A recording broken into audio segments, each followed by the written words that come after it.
Saturday presents, in the red corner, the undisputed, undefeated Weed Whacker Guy.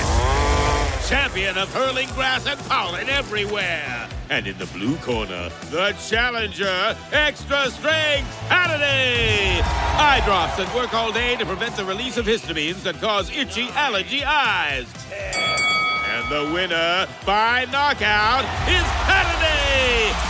Saturday, bring it on.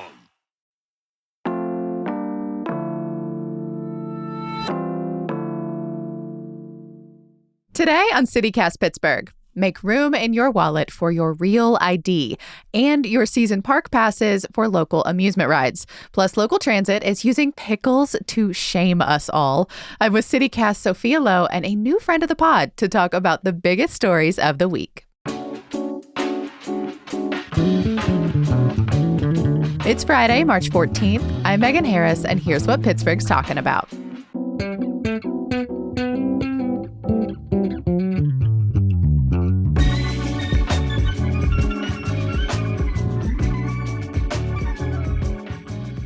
Hey, Sophia.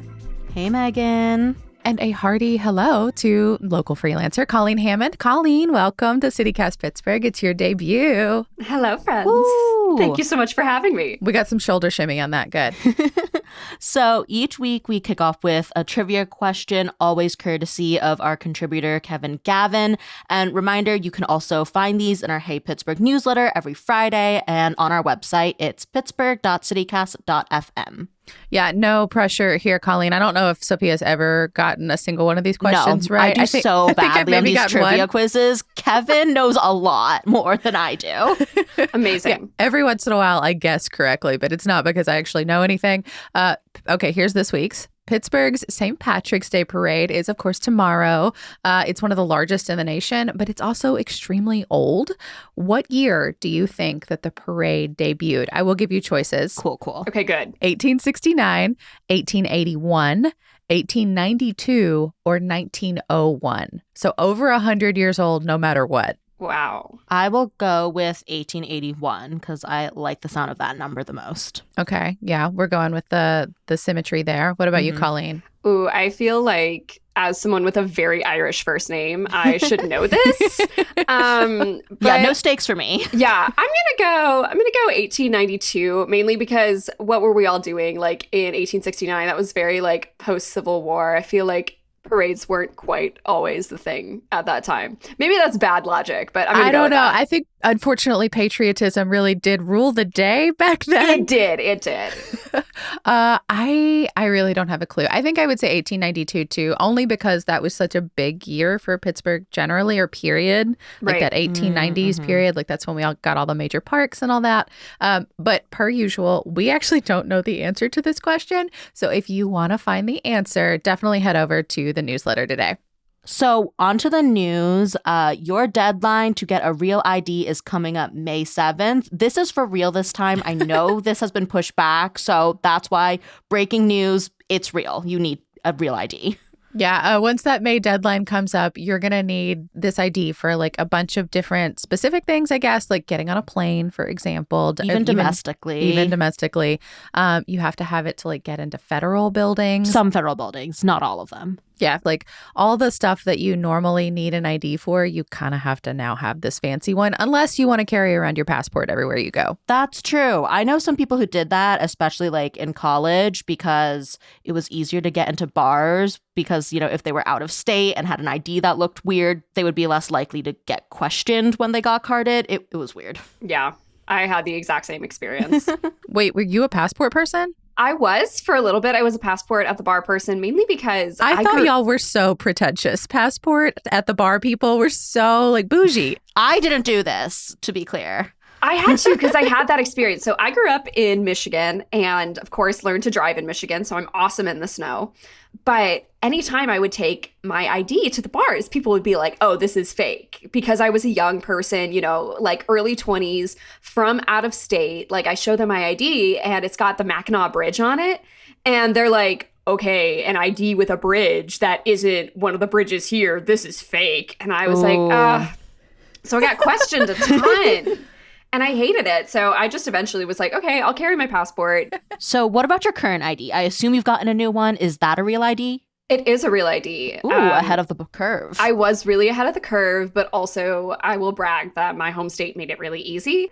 And so all I had to do was when, the paperwork came in and I got like an email that was like, oh, hey, it's time for you to renew your license. Here's the button to hit to renew it online. I could just click like, yes, I want to upgrade it to Real ID for, I want to say it was another $25 to do it. Yeah, I mean, Pennsylvanians can be forgiven for their confusion on this whole process because it has been extended and extended and changed. And it's just, I feel like it's gotten needlessly complicated for something that we all ostensibly do every once in a while, like update an identification card. But now it just feels bigger than it actually is. Yeah, and there's like a lot of things you need to bring too. I got my Real ID here once I moved here because I needed to get a new license anyway. So the Real ID basically just has a star in the corner. It doesn't look all that different. But I think they do now, actually, because my first Real ID to the one that I'm still waiting for mine, actually. I just got mine renewed last week. But my partner has his. And so like I'm looking at his versus mine, even though they're both Real IDs, they look different now. Okay, well, do they both have stars on them? They do both have stars. Okay, so it's a Real ID if it's got a star. And you need a bunch of things too. It is not just like you click a button. You need proof of identity, proof of social security number. You need 2 documents with your Pennsylvania address. That are separate from that proof of identity. Yes. If you've changed your name legally, you need documentation of that. There's like obviously a bunch of different documents you can bring for these categories. We will have links in the show notes to that list of acceptable documents on the Pennsylvania state website. And I would bring extras too. Like I once rolled into PennDOT with 11 different forms of identification, and it took all 11 for them to approve me. Wow. Okay. I came in with the bare minimum because, like I said, it had been like a week since I moved here. I did not have that many things with my address. I'm so glad I got lucky. It took 4 trips that time. That was when I was getting my first Pennsylvania ID. It was a nightmare. Oh, no. And also one thing to note, non-citizens have a slightly different list of accepted documents. Like, for example, you could bring a green card to the appointment instead of a birth certificate. So also just worth noting those differences and making sure you're on the right page. Yeah. And, per Colleen's excellent advice from Michigan, there is like a process online. It's just also complicated. So you can do a lot of that document verification early online, which I highly recommend. That's what I did. But there is a small caveat. I think Pennsylvania's being a little ageist here. If you don't have a Real ID yet and you started driving, like you got your first Pennsylvania identification, a permit, a license, whatever, before September 2003, they don't have all that stuff digitized. So you actually have to do everything in person. Interesting. I mean, I got my first Pennsylvania ID in 2013, so it wasn't relevant to me. But I still feel attacked by this because that is the exact month and year I got my permit to drive. So if I had been living here in the state of Pennsylvania, I would be screwed. I wouldn't be able to get my Real ID online. Well, I actually applied in person, and I kind of advocate for that just because it is one and done if you go to the Bridgeville location. Is that the only one? Because I know some of them you can't get your card printed on site. Like I'm still waiting for mine. They said 4 to 5 business days. Yeah, in Allegheny County, Bridgeville is the only one where you can get that Real ID printed on site. But that was nice just so I could get everything done in one day. Like I didn't have to worry about like looking for it in my mail, carrying around like a temporary thing in the meantime. And then, I don't know, I showed up with all my documents, but then they just shuffled me around from station to station and they told me exactly what to pull out for them. And that was just nice. I think that like lessened the confusion for me. I mean, I would advocate for doing as much of it online as you can, only because like I went to the Allison Park location because I've been there before and there were like no humans in it. It was great. It was so fast. When I went this time, there were 200 people at least and a line out the door. But because I'd done everything online and I just had to do that final verification check and get a picture taken, I jumped to like 3rd in line. Like I walked in, they moved me to a special area and I waited 5 minutes. It was fantastic. Yeah, I guess if you can go earlier, like by the end of March, maybe in person is a little smoother. I imagine that before that May 7th deadline, things are sort of packed like the post office during tax season. I, as a pseudo Pennsylvanian, I first moved here when I was in college, so that was kind of tricky. You don't necessarily need the real ID when you're in college. Not only was I not full-time living in Pennsylvania, but I also couldn't afford to fly anywhere. So, Honestly. I mean, that helped a lot, that it was like, cool, I just need my driver's license.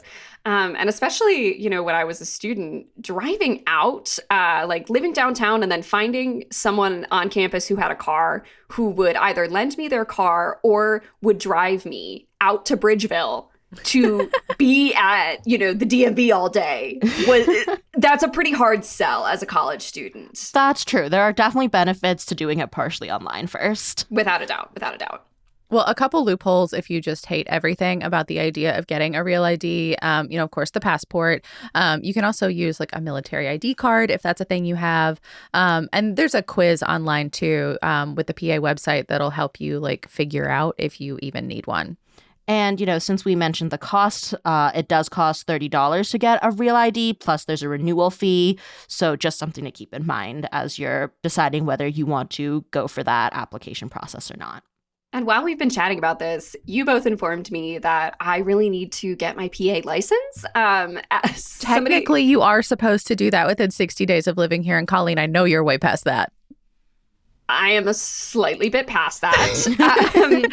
I'm not judging. I would never have gotten mine when I did, except that I won concert tickets at Stage AE when I first moved here, and you had to have a PA ID to claim them. So that is what spurred me to do it. That's a lovely story. Incredible.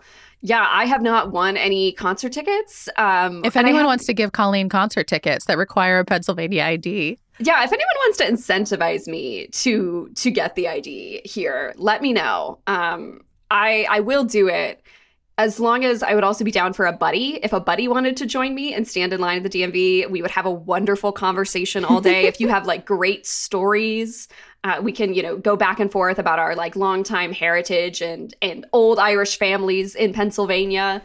So I would love that. But going solo and spending a day at the DMV, I really do every time. I see that scene in Zootopia where it's all the sloths working at the counter and they're just moving at a glacial pace. That is always my vision of what it's going to be like if I go.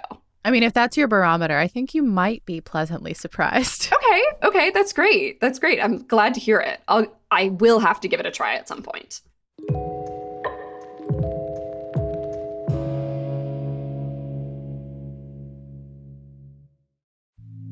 Today's show is supported by the Frick Pittsburgh Museum and Gardens and their newest exhibition, Kara Walker, Harper's Pictorial History of the Civil War Annotated.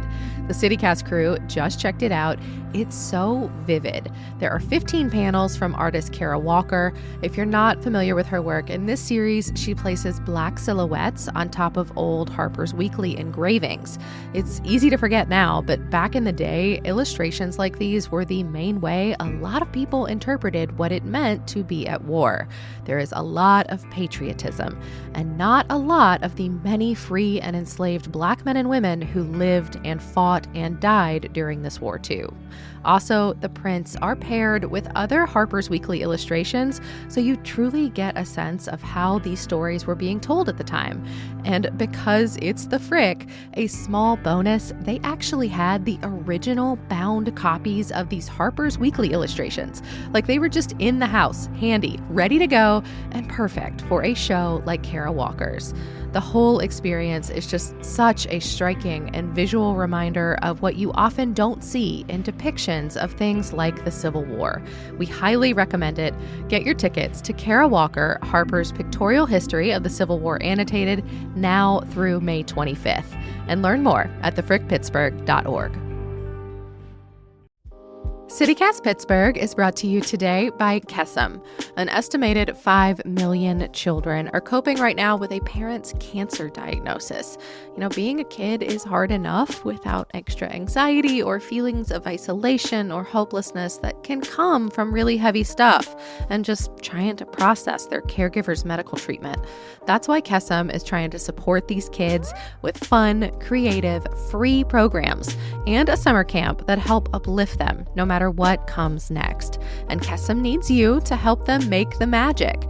Make the Magic is KESM's annual fundraising gala where they bring local folks together for an evening of storytelling and performance, and most importantly, the chance to make a real difference for Pittsburgh kids.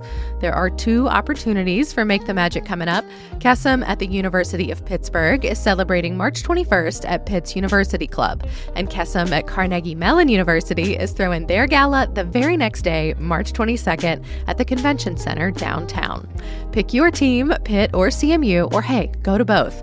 Get your tickets now at donate.kesm.org/PittsburghMTM25 or donate.kesm.org/CMUMTM25. Again, that's KESM, KESEM, and be part of something truly magical. Make the magic, change a life. Okay, so let's say you've got your real ID. There's one more equally important card. You could consider updating right now your season passes for Pittsburgh amusement parks. So Kennywood, Sandcastle, and Idlewild are all opening up really soon. Yeah, Kennywood's opening on April 12th, our little area code day, which is very cute. And then Idlewild is opening on May 17th, Sandcastle May 24th. Colleen, have you been to any of these parks yet?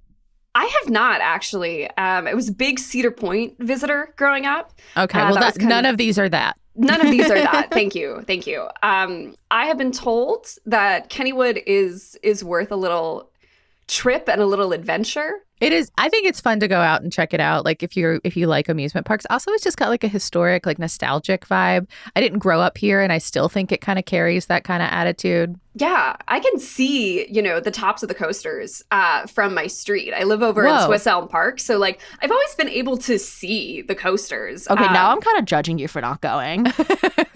Yeah, but then again, also, like, I was so spoiled on roller coasters growing up when it's like, oh, my go-to place was Cedar Point. Like, the roller coasters at Cedar Point, yes, I understand that there are closer options, but if you're going for big roller coasters, Cedar Point is pretty top tier.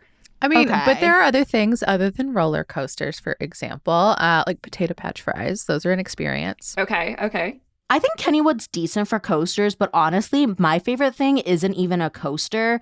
It's the swing shot. It is a giant swing. I love swings. They need to make more swings that fit adults. Totally agree. I will also shout out the older coasters too, like the wooden ones, the Jackrabbit and the Thunderbolt. Like, it's just a different kind of roller coaster experience that is increasingly rare to find now. And Colleen, if you do decide, you might want to experience it, they're currently running so many season pass sales. These season passes also work for Kennywood's other experiences, like their Halloween stuff, their light shows. So there's different tiers of passes. More expensive ones give you more benefits. Like, for example, I had the Gold Pass last year for Kennywood, which is sort of like, I think, mid-tier. I got like free parking in like the parking lot closest to the entrance. I got a couple like extra bring a friend passes, so they got in for free. I think I got the free water bottle upgrade or soda refill bottle. That's good for hot days. I bet. And are you going back to that this year? Are you renewing? Is it, a diehard thing you love? Okay, so I just, wax poetic about all of the reasons you should get a season pass, but I am actually not renewing. Ooh, I do think it's like worth it for that 1 year because I wanted to go check everything out, but I've realized that I really like Kennywood around like the summer more. I'm here for the rides. I am not really here to be spooked. So now that I know what I like at Kennywood, I'm probably just going to go that one time during the year. And like my partner's work also gives him a discount. So like maybe something worth looking into. See if you can get a discount another way. But like I am just such a huge proponent of going to these amusement parks at least once and finding out how to do it for cheap. Yeah, it's definitely worth checking with your employer to see if you already get a discount or like checking with your friend group to make them see if they get a discount. Because I brought some friends last year. Yeah, because that's how I went. I think we had a company retreat there the first couple of years I lived here in Pittsburgh. It was very weird vibes. Everybody was like kind of hungover and hanging out in matching T-shirts like it was a family reunion, as if we didn't already know way too much about each other's lives. But in future years, like I just did the friend pass like you, Sophia. Like I had friends that would have passes and I would just go with them like one random day. Yeah, and then Sandcastle and Idlewild are also doing sales on passes. These a little more urgent because both of their websites have like promotions going on that are running through St. Patrick's Day. That's a weird thing to run a sale on. I have not seen like a ton of St. Patrick's Day sales, but that's what they're doing, or like benefits on payment plans through St. Patrick's Day. It's Pittsburgh, baby. Like that sounds right for us. Yeah. Okay, that's true. That's true. But if you do visit all three parks, it's definitely worth looking into Platinum Pass benefits. That's like their highest tier because Platinum Pass can get you perks and discounts at all three of those spots. Do I get to call myself a real yinzer if I visit all three parks this summer? Oh, I think that's like definitely a bingo card slot or maybe multiple. Yeah. Okay, excellent, excellent. So in addition to concert tickets to incentivize me to get my ID, we are also on the hunt for somebody who wants to take me to Kennywood, Idlewild, and Sandcastle. Yeah, I think we're just building you a Bumble profile at this point. Or a summer bucket list. Summer bucket list. Yeah, I like that. I like that. Something to keep in mind if you are considering a Kennywood trip of any kind, the Steel Curtain roller coaster is unfortunately still closed. Boo, I haven't ridden that yet. It's been closed the entire time I've been here. Did you buy your passes before or after they announced last year that they weren't going to have the coaster available? I bought it after, so I did not get to join in the class action lawsuit. Yeah, so in case you missed it, there is, we think, still a lawsuit going through against Kennywood because they announced that the Steel Curtain roller coaster was going to be closed in 2024, but that's only after they did all their big push for people to buy season passes. So they didn't let folks know that the major coaster wasn't going to be available. Seems like it hasn't been resolved yet. KDKA reported last year that if the plaintiffs win, each individual could get up to $900 or more. So you could buy a season pass again and pocket the money. Honestly. That's extra. I mean, it seems like some of that started, I remember seeing on Reddit, like literally just like a dude begging Kennywood for his $20 back, like the difference of the price for like him upgrading. And the park never responded to him, at least according to that post. So like $900 feels fair to me now, just like for his pain and suffering and everyone else who like had to go through that process, like fair. So the one thing that I know about Kennywood is that it's got some pretty storied mascots. I did know someone in college who worked as Kenny the Kangaroo. Ooh, a celebrity. Yes, local celebrity. Of course, cannot divulge this person's name for mascot protection policy. But I hear that they're reviving an old mascot. Yeah, this thing looks really weird to me. I love a weird mascot, so I'm all about it. But what's the reasoning? Yeah, his name is Jeeters. He has his own Instagram account if you want to take a peek at him. Like you said, Colleen, kind of weird looking. He's very pink and fuzzy. He kind of looks like grown-up Elmo a little bit, but like a different nose. I guess. He's not like a cute little animal. He's sort of cute. I don't know. I don't want to badmouth him. I think he's Muppet adjacent. Yeah, that seems fair. Okay. He's not necessarily like a... one of the Sesame Street gang or one of like the routine Muppets from the Muppet Show looking. But I would say he could have definitely emerged out of the Jim Henson Creature Shop. Maybe more in like a Dark Crystal vibe. But he's also bringing like some gritty energy to like his Instagram account because it like says official account of Kennywood Park's best mascot, don't tell the kangaroo. Like, yeah, I think it's just to drum up more hype. Like, I didn't see an exact reason reported that Kennywood's releasing Jeeters again. So people like us will talk about it. Yeah, exactly. I was going to say, I think that's the reason. Jeeters was around in like the 80s and 70s, so not completely new, a little revival.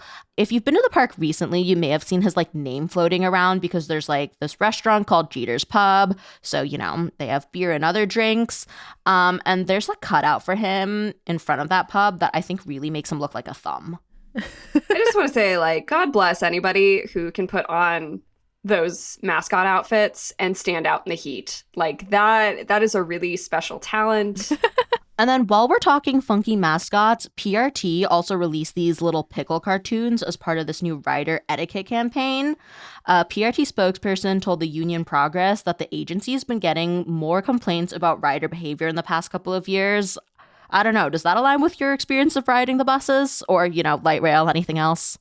I would say so. I mean, sometimes you just see stuff. And maybe it's just me, but I think we could all use a little refresher on respecting people's space. I understand that like the bus can be really cramped. It can be really tight, especially when you got a lot of ridership. But I think we could all be a little bit more respectful on public transit in the same way that like we all understand that like, hey, we should not go like barefoot, toes out on an airplane. I think some we people should do that. Yeah, but okay, it's a crime. It's like a social crime is how I feel about it. Well, if you haven't seen these posters yet, you know, they're kind of funky. They've got little pickle cartoons. Like, for example, one says, "Don't sour the ride. Please take your trash when you leave." And it's got like a mean-looking pickle throwing a can. They all have a mean looking pickle in them. Like I'm scrolling through them now. I hadn't seen them all of them before. Like the pickle is just like, it kind of reminds me of those insurance commercials about like, don't let mayhem ruin your day. You know, like the pickle is the mayhem. I usually think of a pickle as a friendly face in Pittsburgh. Same. So I think And this is not a nice pickle.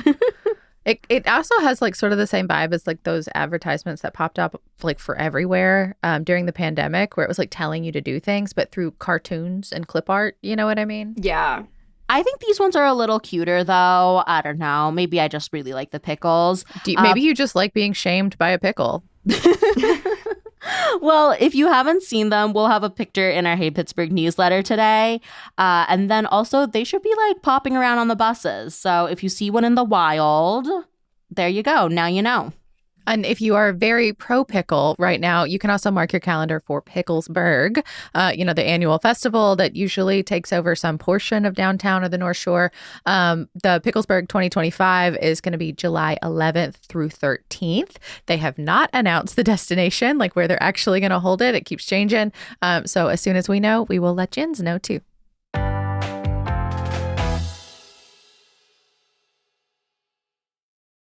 Are your ulcerative colitis symptoms proving difficult to manage? Tremfya guselkumab can help you manage the cycle of UC symptoms. At 1 year, many patients taking Tremfya achieved clinical remission, and some patients also achieved endoscopic remission. Individual results may vary. Tremfya is a prescription medicine used to treat adults with moderately to severely active ulcerative colitis. Serious allergic reactions and increased risk of infections may occur. Before treatment, your doctor should check you for infections and TB. Tell your doctor if you have an infection, flu-like symptoms, or if you need a vaccine. Ask your doctor if Tremfya can help you manage the cycle of UC symptoms. Call 1-800-526-7736 to learn more, or visit tremfyaradio.com. This episode is brought to you by Prime Video. In the small town of Holland, Michigan, nothing is ever what it seems. Behind the tulip festivals and pretty houses lay dark secrets that threaten to tear a marriage apart. Nicole Kidman stars in this darkly twisted thriller about a wife and mother whose quest to uncover her husband's secrets may get her more than she bargained for. Holland, streaming on Prime Video March 27th. Okay, Pittsburgh, here's what else you need to know this week. The Wall Street Journal reported that a couple of Pittsburgh-based startup companies are collaborating with an unusual manufacturer. So they're working in Ukraine to build drone technology. Some of it's being used and tested on the front lines against Russia. This story is really wild to me. In case you missed it, of course, we just marked 3 years since Russia invaded Ukraine. Things are very weird right now with American and European diplomacy around all of this. Please read up if you have the mental bandwidth to do so. But yeah, Pittsburgh is getting very intimately involved, at least in drone technology over there. Well, I'm going to bring it a little more local to more U.S. Steel drama. The NLRB, the National Labor Relations Board, is looking into complaints from the United Steelworkers Union. So the union says the company, like U.S. Steel, was threatening employees who are speaking out against, the potential sale of U.S. Steel to Nippon Steel. So that investigation is now underway. I'm kind of curious about how this investigation is going to go, though, since the Trump administration has also come after the NLRB. Like, some members of this 5-person board were fired. So I imagine that it's going to be really tough to make decisions with fewer people on the board. Yeah, last I saw, they were down to 2 members, which like they are legally required to have a quorum to be able to make any kind of official judgment. And that would be 3. Yeah, not with 2 members, they can't do that. The DOJ is also not protecting NLRB members who were fired, at least as of this recording. So it's not clear how any changes at that national level are actually going to hit here at home. And on top of that, the DOJ wants to overturn a Supreme Court decision that gives protections for people to keep their jobs, even if their political views are not the same as the presidential administration, which is a big turn, of course, over the past several years. Definitely. Mm-hmm. And then also sticking local, earlier this week, WESA reported that the University of Pittsburgh is putting in a hiring freeze until June. That's because that's the end of the university's fiscal year. There have been so many like ups and downs over there with like the pulling of the NIH funding, like freezing different things. Like I feel like we get a new headline about Pitt and CMU like every few days. Yeah. So this hiring freeze applies to faculty and staff. So part of this is responses to, changes and uncertainty at the federal level with funding, like you kind of alluded to, Megan. But I also thought it was interesting. Public Source reported that the hiring freeze is not solely because of the Trump administration. Oh. So like other factors like inflation, there haven't been increases in state funding for these institutions. So this means like a freeze would have maybe been in the picture at some point, but it sounds like the federal stuff was like the tipping point. It's what made the freeze happen now. I mean, I genuinely don't know the answer to this question, but like has their tuition also stayed stagnant, or are students still paying a lot of money to go there? Like the chancellor makes nearly $1 million. Like right. I have a lot of like weird feelings about this, like putting the onus on the state to pay more money or students to pay more money. Like, is that really the answer? I don't know. Well, I've never heard in recent memory of any academic institution decreasing their prices. As probably the person on the pod who has the most recent experience with the college and higher academia lifestyle. Barely. I think you and Sophia are neck and neck. Probably. There. I bet we are. Yeah. But I mean, Sophia, you probably feel this way too, that even when I was in school, tuition was getting raised. Like it just kept getting more expensive. I have never heard of, college tuition going down like you, Colleen. I'm still paying off student loans. Not surprising. Nope. Yeah. And those trends have been going on for ages. I am a little bit older than y'all. And I think tuition went up every single year that I was in college.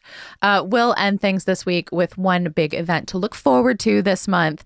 Colleen, tell us about Pittsburgh's Fringe Fest.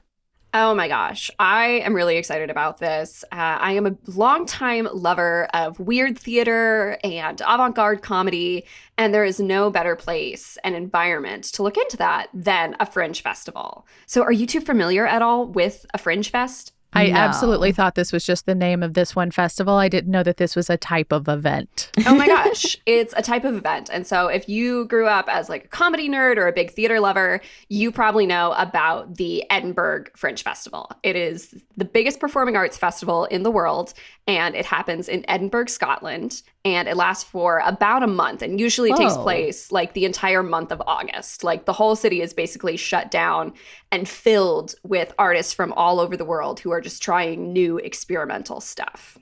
So what should we look for in Pittsburgh's version of that? So Pittsburgh's version of that, we have a lot of really great performers coming in, some who have been on kind of the Fringe circuit. So that's hitting different places across the US and Canada who hold these festivals, and even some performers who have performed previously at the Edinburgh Fringe Festival. Some of the ones I'm really excited about is a show called All the Boys I Blocked from a theater company called Chanel and the Circus. It is a clowning show that involves accordion playing and commiserating with the audience about your exes. I think it's going to be a really cathartic experience. I think it's going to be really funny. I don't typically put clowns and dating together, but maybe I should now that I'm saying that sentence out loud. Yes. What else have we got? I'm really excited for Sarah Cantor's show, The Final Badge. She's a Pittsburgh local, and her show is all about a scout leader who becomes demonically possessed. Yellow Jackets energy. Yes, absolutely. So where can people get tickets, find more information? What are the dates? Okay, so It is happening from March 20th to 29th. Some shows are going to run through that whole time period. Some are one night only. So you kind of get to select your own. It's like a pick your own pieces of the menu that you want to taste. That's my favorite kind. Yes. Fringe is also great because it is really affordable. So most of your tickets are going to be under $20, and most of the shows that you're going to see are going to be under the 90-minute mark, which means you can take a risk and try new things. I know, like, for a lot of people, going to the theater is seen as extravagant, or it's a really big expense. It's a really big undertaking, you know, a really big time commitment, that kind of thing. Yeah, like there's a big difference between like, okay, I am going to pay, you know, $250 to get a really nice seat at the Benedum to go see the national tour of Hamilton and sit there for 3 hours. Girl, that's more like $650. Yeah, exactly. Like, it's very, very expensive. Or you can go curl up over at Mr. Roboto over in Friendship and Garfield and Bloomfield and that whole neighborhood and be like, okay, I'm going to go see something local, and I'm going to pay maybe $15 for a ticket, and I'm going to spend 90 minutes out there. And it's just a way lower investment, so that if you're like, wow, that was really not for me, you know, nothing ventured, nothing gained, is kind of the way I view it. Cool. And I'm sure we'll also have that in our Hey Pittsburgh newsletter. We have so many great events there. So if you are not subscribed already, go check that out too.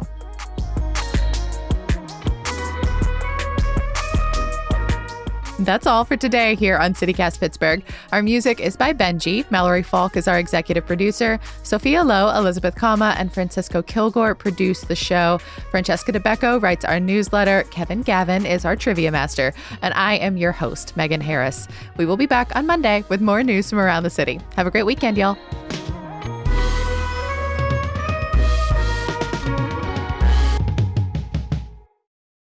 I was about to say zip code, and it's not Were the you? zip code. Yeah, so I was like trying to catch myself.